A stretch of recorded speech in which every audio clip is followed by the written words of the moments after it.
கர்த்தர் நல்லவர். சங்கீதம் 138 அதிகாரம் 8 வசனத்துல கர்த்தர் எனக்காக யாவையும் செய்து முடிப்பார் அப்படின்னு தாவீது பாடுகிறார்.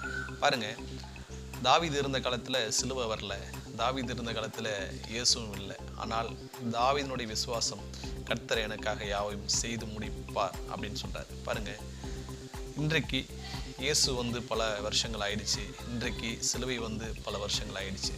பாருங்க, இன்றைக்கு நாம ஜெபிக்கும் போது அப்படி ஜெபிக்கக்கூடாது. கர்த்தர் எனக்காக யாவையும் செய்து முடித்தார் அப்படின்னு நம்ம ஜெபிக்க வேணும்.